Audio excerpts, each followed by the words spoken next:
primer lugar, va a intervenir David Rodríguez Arias con una comunicación escrita junto con Maxwell Smith. David pertenece al Consejo Superior de Investigaciones Científicas de España y Maxwell está en la Universidad de Toronto en el Jay Center for Bioethics y van a presentar una comunicación sobre bioética, donación de órganos y principio de precaución. Cuando quieras, David. Bueno, antes que nada quería agradecer pues a Íñigo por haber organizado esta mesa. Sé que esto es una organización que lleva bastante tiempo y esfuerzo y te lo agradezco, Íñigo, y a todos ustedes por su asistencia. También por la organización que nos ha facilitado en el último momento y agradecer pues eso, que a estas horas pues vengan a escucharnos. En mi charla voy a defender ideas que sé que son controvertidas y además tengo tal vez la osada pretensión de que al final consideren ustedes que mis propuestas son hasta razonables. Les menciono esto casi como una advertencia. Me gustaría que tuvieran cuidado al seguir mi razonamiento, pues bien podrían dejarse embaucar por mi argumento y verse de repente conducidos a asumir posicionamientos que les parecen, al fin y al cabo, pues aborrecibles.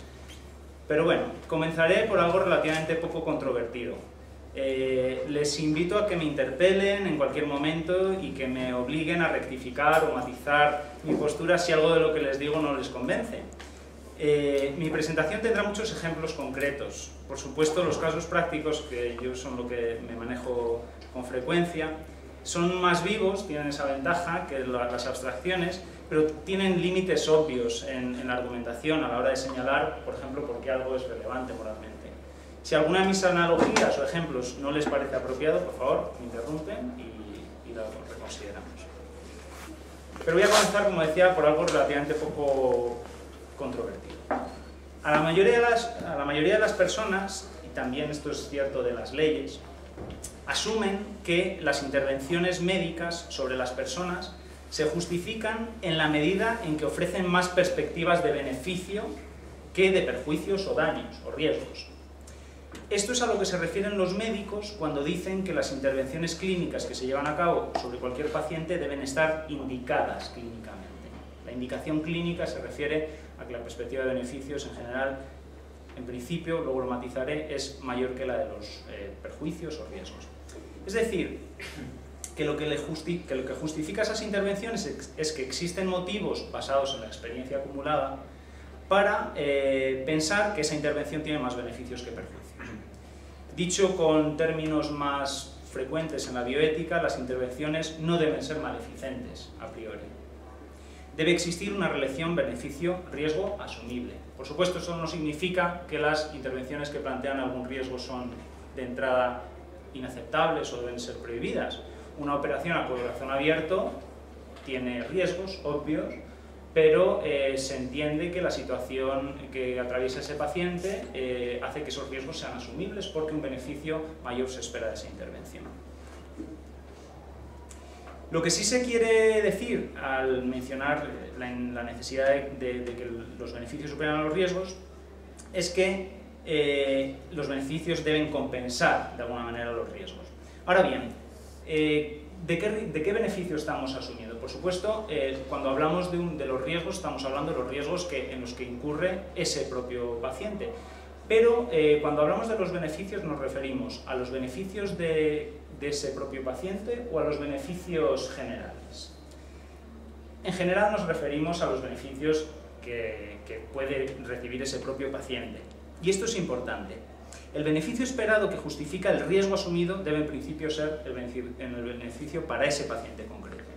Los beneficios sociales no justifican en principio las intervenciones gravosas para las personas. No puedo experimentar con un paciente sometiéndolo a unos riesgos vitales para obtener un conocimiento que sea útil para futuros pacientes o para la sociedad. De hecho, este es uno de los principios más claros en los que se basa la Declaración de Helsinki, que se refiere a la experimentación con seres humanos. Los intereses de los individuos nunca deben ser subordinados a los intereses sociales o a los intereses de la ciencia. Este principio se invocó para evitar pues, muchos abusos que ha habido a lo largo de la historia, antes de hecho que los experimentos nazis, sobre seres humanos. De alguna manera esto ejemplifica el principio de no instrumentalización kantiano. Existen algunas excepciones a esta regla, casos en los que el interés público, la salud pública, justifica por sí solo, o sea, el interés público justifica por sí solo un daño potencial a un paciente. Vamos a ver algunos ejemplos. Las vacunas obligatorias, en las que se obliga a un paciente a someterse a cierto riesgo, la vacuna implica un cierto riesgo porque si inocula un agente activo, potencialmente pues, nocivo, podría ser un ejemplo de esto. No es un buen ejemplo, pues cuando uno se vacuna generalmente también recibe un beneficio propio, por lo tanto ahí habría también un beneficio individual. Otro caso sería el de la experimentación con sujetos sanos. Este me parece mejor ejemplo, porque cuando uno está sano, por definición, los riesgos de cualquier intervención que recibe siempre van a ser superiores a los beneficios. Cuando yo me presto como voluntario sano para probar una sustancia, una molécula experimental, los riesgos, por mínimos que sean, superan a los beneficios. Las leyes han autorizado estas intervenciones, de hecho se suele pagar a los voluntarios, que suelen ser estudiantes de medicina, para, digamos, incentivar su participación en la investigación. Pero se exige que esas intervenciones tengan riesgos mínimos. Esto se hace pues, ofreciendo, o sea, inoculando sustancias mínimas, cantidades mínimas de la molécula experimental y dosificando, subiendo la dosificación mínimamente para probar la toxicidad de la nueva molécula experimental. Otro ejemplo, en los periodos de pandemia, los procesos de cuarentena obligada constituyen un nuevo ejemplo de intervención que claramente no beneficia a una persona, pero que se justifica exclusivamente en nombre del interés social que implica. Este ejemplo tampoco es muy bueno, pues el riesgo para la salud de permanecer en cuarentena tampoco es tan alto en principio. Es más, se podría considerar que puede haber incluso algún beneficio porque se investiga sobre la persona, lo que hay, etc. Yo creo que estas son las excepciones que se me ocurren de entrada con respecto a ese principio general de que el beneficio individual debe superar a los riesgos individuales. Y en el casos en los que el beneficio social justifica un cierto daño individual. Sin embargo, existe un caso que es inmensamente más claro que estos que he mencionado previamente, que es extraordinariamente excepcional, y no excepcional en el sentido de que suceda poco, sino precisamente en el sentido de que es una excepción extraordinariamente flagrante a la regla de que la medicina debe ante todo no dañar, o dañar solo cuando ese daño es un precio necesario para ofrecer un beneficio mayor a ese individuo. Y se trata de los procesos de extracción de órganos, y es de lo que voy a hablarles a partir de ahora. La donación de órganos salva vidas, cuando se trata de un trasplante de hígado, de páncreas, de pulmón o de riñón, o de corazón, que son órganos vitales, o mejora de forma drástica la calidad de vida de quienes esperan un riñón, cuando se trata de un trasplante renal. Anualmente mueren en el mundo miles de personas en las listas de espera, esperando órganos para ser trasplantados.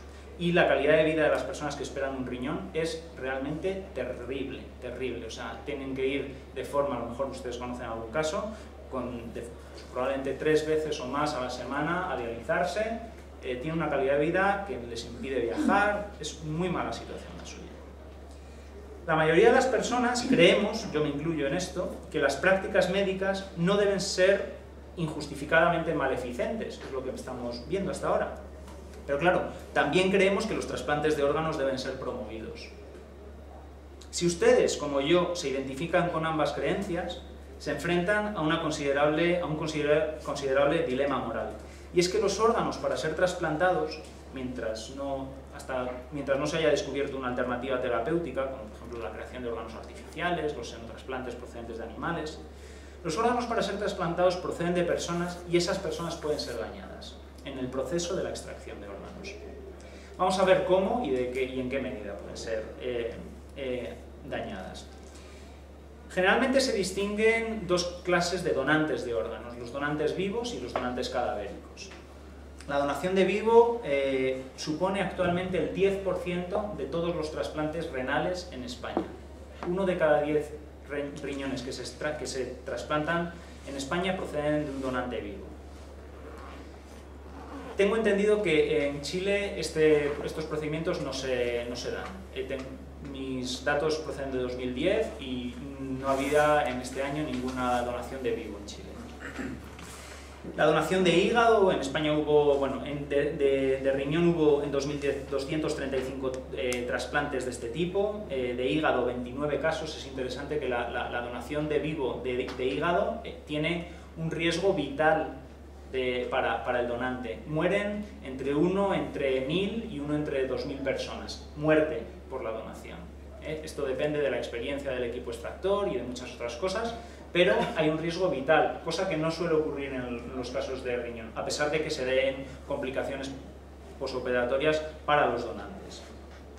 La donación pulmonar de vivo es extremadamente rara, se dan en casos de padres que tienen un hijo y que se quitan un lóbulo pulmonar, ambos, y pueden dar ambos simultáneamente. Son procedimientos complejísimos y también muy excepcionales. Es interesante que algunas de las donaciones de vivo son las que se llaman anónimas, en las que yo no ofrezco mi riñón o mi hígado, mi porción hepática a alguien que conozco, sino al pool de potenciales receptores. Yo no sé el destinatario de mi riñón. Esto es interesante porque hay quien argumenta que el daño que se causa al donante queda justificado por el beneficio psicológico que recibe al ver mejorar la calidad de vida de un ser querido. Sin embargo, en la donación anónima esto no se da, este beneficio psicológico inmediato al menos no se da, y quien argumenta en nombre del beneficio que uno experimenta al poder tener la oportunidad de comportarse de forma altruista. Podríamos discutir mucho de esto. El caso es que se da la donación anónima, y es legal, en España es legal, en muchos otros países es legal. Donación anónima, no emparentada. También existen dudas de si luego existe algún tipo de intercambio económico entre el donante y el receptor. Bueno.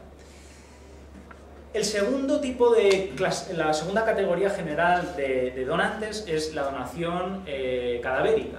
Y en esta categoría quiero hacer una distinción entre dos tipos de donantes. En realidad, ambos tipos de donantes se corresponden con las dos clases de muerte que aceptan nuestras legislaciones.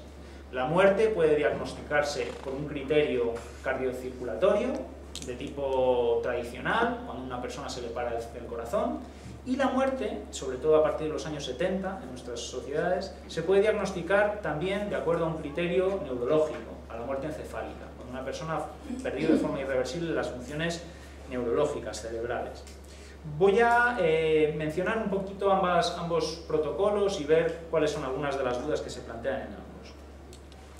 La muerte encefálica se trata de un paciente que ha tenido un traumatismo encefálico severo,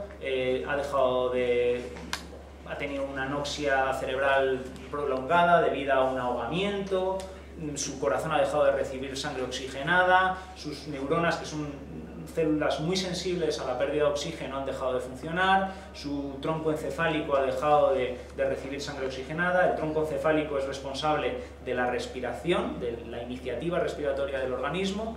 Este paciente se le ha recuperado, se le ha hallado, se le ha producido un masaje cardíaco, eventualmente se le conecta un respirador automático, el cerebro está irreversiblemente destruido y sus órganos, en cambio, son salvables, están siendo mantenidos gracias a que el corazón sigue latiendo y es una, digamos, por decirlo, permítanme la expresión, una incubadora de órganos excelente. Esos órganos pueden mantenerse de forma muy prolongada. Ha habido mujeres embarazadas en muerte encefálica cuyos fetos se han mantenido con un respirador automático hasta que han sido viables y ha podido dar a luz o a través de una cesárea. Ha habido personas, niños, cuyos padres no aceptaban el diagnóstico de muerte encefálica, es decir, no aceptaban que ese diagnóstico equivaliese a la muerte de ese individuo, que han sido mantenidos hasta un máximo de 21 años en este estado, por supuesto, conectados a un respirador automático. Se plantea si están muertos esos pacientes. Yo voy a defender que no están muertos, a pesar de que las leyes consideren que sí están muertos. Y defiendo que no están muertos porque creo que se ha demostrado de forma suficiente que no existe ninguna definición de la muerte que esos individuos satisfagan. Hay pruebas científicas de que, por ejemplo, esos pacientes no han perdido de forma irreversible la capacidad de funcionar como todos integrados. Ha habido demostraciones de que esos pacientes mantienen la capacidad de integración de forma muy prolongada. Bueno, esto, por supuesto, hay consenso con respecto a que esos individuos no pueden nunca van a recuperar la conciencia y la cognición. Podríamos utilizar un concepto de vida personalista, que algunos filósofos sobre todo defienden, diciendo que, puesto que estas personas han perdido de forma irreversible la conciencia y la cognición, han dejado de ser personas, han perdido la esencia de lo que los seres humanos, que hace que los seres humanos seamos personas. El problema de esta definición es que implicaría que muchos otros individuos que también han perdido de forma irreversible las funciones generalmente asimiladas a la personalidad, a la identidad personal, también deberían ser considerados cadáveres. Y no es el caso. Los pacientes en estado vegetativo permanente deberían ser considerados muertos, los bebés anencefálicos deberían ser considerados muertos, algunas formas de demencia avanzada deberían ser considerados muertos y ninguna ley está dispuesta a hacerlo. Bien, estos son algunos de los problemas. Sin embargo, quiero detenerme en la cuestión de si pueden ser dañados. Y yo creo que estos individuos no pueden ser dañados. Por lo menos no pueden ser dañados si empleamos un concepto de daño que tiene que ver con la experiencia. Uno no percibe ese daño. Podemos preguntarnos si existen daños que sobreviven a la muerte, pero bueno, o sobreviven a la pérdida irreversible de la conciencia. Eso sería otro tema. Según un informe de 2010, en Chile se realizaron 110 donaciones de este tipo que dieron lugar a 199 trasplantes de riñón, 69 de hígado, 18 de corazón y 2 de páncreas. En España, que es el país del mundo que más donaciones tiene, se realizaron 1.500 donaciones de este tipo ese mismo año. Y a pesar de ser uno de los países del mundo que más trasplantes hace, siguen siendo esos trasplantes insuficientes para abastecer la demanda de órganos. Esto ha hecho que se busquen, en España, en muchos otros países también, alternativas a esas formas de donación. Y según se han sugerido estas nuevas fuentes de donación, han aparecido nuevos retos éticos. Retos que desde mi punto de vista afectan o pueden afectar a la seguridad de los donantes, a su potencial bienestar, y que es ahí donde yo me gustaría hacer una pequeña reflexión sobre las cautelas que deberíamos adoptar al respecto. Se trata fundamentalmente de ese otro tipo de donantes que se corresponden con los pacientes que se consideran fallecidos no por muerte neurológica, sino por muerte circulatoria. Los pacientes que se declaran muertos por muerte circulatoria tienen un paro circulatorio en su casa, se les trata de reanimar durante 30 minutos, no se consigue, se va con una ambulancia con masaje cardíaco al hospital para llevar a ese paciente al hospital, y en el hospital se le introducen una serie de medidas para preservar los órganos, realmente una máquina que hace las funciones de corazón y de pulmón. Todo esto sin que la familia sepa todavía que el paciente lleva tiempo siendo considerado como un donante y no como un paciente. Ya esas medidas no se hacen para su propio beneficio, sino solo para el beneficio de los potenciales receptores en caso de que ese donante acabe extrayéndose los órganos. Y bueno, pues una vez que los órganos están siendo mantenidos, se le pregunta a la familia si estaría de acuerdo con la extracción. Bien. Estas personas suponen un pool de donantes de unas 200 personas y unos 200 casos al año en España. Más o menos como el equivalente a los casos de toda la donación en Chile, a pesar de suponer también un 10% de toda la donación en España. O sea que quiero decir, no insisto en esto para decir que es una cosa particularmente escandalosa, no, quiero decir, hay muchas personas que se benefician de estos protocolos, también. Plantean estos casos, sin embargo, ciertos problemas éticos. En primer lugar, la información que se le da a la familia. A la familia no se le pone al tanto de que las razones por las que se lleva a ese individuo al hospital son estrictamente para la donación de órganos. hay una cierta instrumentalización del cadáver, en el sentido de que no se le pregunta a la familia si ese paciente habría querido ser donante de órganos. Basta el consentimiento presunto, no hay ninguna evidencia de que se ha opuesto a la donación, para hacer esas intervenciones sobre el cadáver, sí. Ha habido casos muy sorprendentes de recuperación de pulso a la llegada al hospital. O sea, esa recuperación de pulso implica que ese paciente no cumple el criterio cardíaco para la muerte. El único, por cierto, que había justificado su inclusión en un protocolo de donación. Porque en ningún momento a esa persona se le ha diagnosticado una muerte encefálica. Esto es el fundamento de por qué yo considero que a estos pacientes se le podrían dañar. Ha habido casos en los que los pacientes, contra todo pronóstico, han recuperado pulso, y no solo pulso, también han recuperado la conciencia. Esto es decir, pacientes que llevan media hora o más ya no siendo considerados como pacientes, es decir, durante ese tiempo ya no se les estaba ofreciendo todo lo terapéuticamente disponible para salvarles, sino solo se les estaba ofreciendo medidas para preservar sus órganos, han recuperado la conciencia.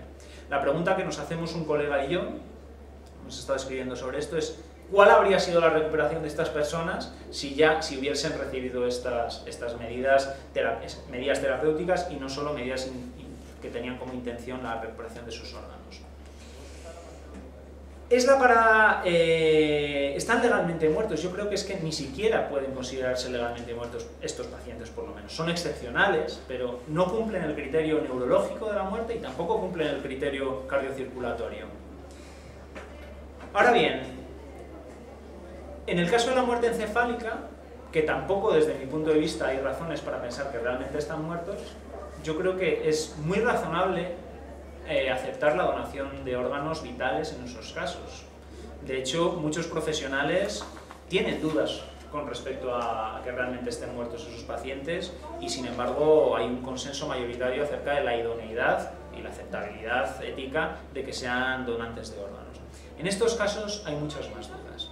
Personalmente, yo considero que es muy difícil de justificar que pueda ser alguien un donante de órganos cuando sus funciones neurológicas, su capacidad de conectarse con el mundo no se han perdido de forma irreversible. El principio de precaución comúnmente se invoca para justificar medidas de cautela, seguimiento, moratoria, prohibición, con respecto a una tecnología o un protocolo de actuación que contempla riesgos cuyo alcance y probabilidad de ocurrencia se ignoran. El principio tiene tres elementos: la amenaza de un riesgo o daño, que puede ser generalmente serio o irreversible, la ausencia de certeza sobre el grado de probabilidad o el alcance del mismo, y la exhortación a tomar medidas anticipatorias para evitar que ese daño posible se materialice. Las medidas de control se consideran justificadas a pesar de que conlleven costes de oportunidad. El coste de oportunidad es el valor de aquel curso de acción que no se lleva a cabo por haber invocado el principio de precaución. Si yo bloqueo los trasplantes de órganos, el coste de oportunidad de ese bloqueo son las vidas salvadas o la calidad de vida mejorada que no estamos mejorando al haber bloqueado ese protocolo. Claro, yo creo que tiene sentido hablar más de un principio de prevención que de precaución, siguiendo un poco lo que se había dicho esta mañana, puesto que en estos casos los riesgos son conocidos. Se conoce que existe un daño. Este daño es excepcional, no es un daño común, y tal vez deberíamos conversar y ponernos de acuerdo sobre qué cantidad de daño, qué frecuencia de daño justifica pues abolir unas medidas que pueden salvar vidas. Bien, yo creo que de todas formas habría que aplicar de forma diferenciada el principio de prevención o estas medidas cautelares a los dos tipos de donantes de acuerdo a los riesgos que pueden experimentar este tipo de donantes. En el caso de la muerte encefálica, a pesar de que estos donantes existen muchas dudas de que estén muertos, es muy común pensar que no pueden recibir ningún daño, y sin embargo en el caso de la donación a corazón parado, en muerte cardíaca, pues sí que existen estos daños. esto.